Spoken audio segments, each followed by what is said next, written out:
Compass সিরিয়ালের আমরা আগামী পর্বে দেখতে পারবো। কম্পাস মুক্তিকে বলেন, এখন তেজ দেখাচ্ছ মুক্তি মাসি, আপনি না মায়ের ছোটবেলার বন্ধু না? আপনি ভালো করে জানতেন মায়ের দারুচিনিতে অ্যালার্জি আছে। দারুচিনি খেলে মায়ের শ্বাসকষ্ট হয়, খিঁচুনি হয়, জ্বর এসে যায়। তাও আপনি দারুচিনি জলের মধ্যে মিশিয়ে মাকে খাইয়ে দিলেন। ডাক্তার অবধি বুঝতে পারছিল না মায়ের আসলে হয়েছেটা কি, কিন্তু আজ চিন্তা নেই, রিপোর্ট এসে গেছে। আপনি কি ভেবেছিলেন আপনার বদমায়েশি কেউ ধরতে পারবে না? মুক্তি বলেন, সব মিথ্যা কথা, আমি কিচ্ছু করিনি। কম্পাস বলেন, না না, কোনো মিথ্যা নয়, আমি আপনার ঘর সার্চ করেছি।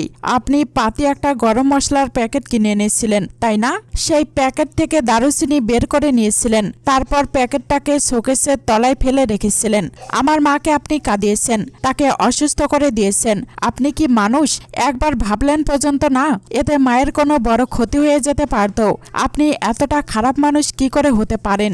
এতটা অকৃতজ্ঞ আপনি? যেই মানুষটা আপনাকে আশ্রয় দিয়েছেন, নিজের সংসারে আপনাকে সম্মান দিয়ে রেখেছেন, তারই পিঠে ছুরি মারার আগে একবারও ভাবলেন না? কি হলো বলুন? কিন্তু এত কিছু করেও তো লাভ হবে না, কারণ আমি আপনাকে ছাড়বো না। অন্ধকারের জন্য দেখতে পারছেন না এই ঘরেই, কিন্তু অনেকগুলো কাছের জার আছে, সেই জারের মধ্যে পোকামাকড় ভর্তি। আমি আপনার গায়ে পোকাগুলো ঢেলে দেব, আর সেগুলো সারা রাত ধরে আপনাকে খাবে। তারপর কাল সকালেই আপনার বডিটাও খুঁজে পাওয়া যাবে না। মুক্তি বলেন, এমন করো না কম্পাস, আমার বড্ড ভয় লাগছে, আমার শরীর খারাপ লাগছে কম্পাস, আমাকে ছেড়ে দাও। কম্পাস বলেন, শরীর খারাপ লাগছে না? আমার মায়েরও শরীর খারাপ লাগছিল। কি হলো, কি বলতে চাইছেন বলুন? সবার সামনে স্বীকার করবেন যে আপনি কি করেছেন? মুক্তি বলেন, হ্যাঁ স্বীকার করব সব। কম্পাস বলেন, যদি বাড়িতে গিয়ে স্বীকার না করেছেন তাহলে আমি কিন্তু পুলিশকে ডেকে এনে আপনাকে অ্যারেস্ট করাবো, কারণ আমার কাছে যথেষ্ট প্রমাণ আছে যে আপনি মাকে মারতে গেছিলেন। অখিলেশ চৌধুরীও কিন্তু আপনাকে বাঁচাতে পারবে না। মুক্তি বলেন, আমি সব বলবো কম্পাস, শুধু আমাকে এখান থেকে বের করো। কম্পাস বলেন, আর মনে রাখবেন, এরপর যদি আর আপনাকে বাড়তে দেখেছি না, আমার এরকম আরো অনেক ট্রিটমেন্টের জানা আছে, সব অ্যাপ্লাই করব। আপনাকে এমনটাই দেব যে আপনি বুঝতে পারবেন কম্পাস ভৌমিক আসলে কি জিনিস।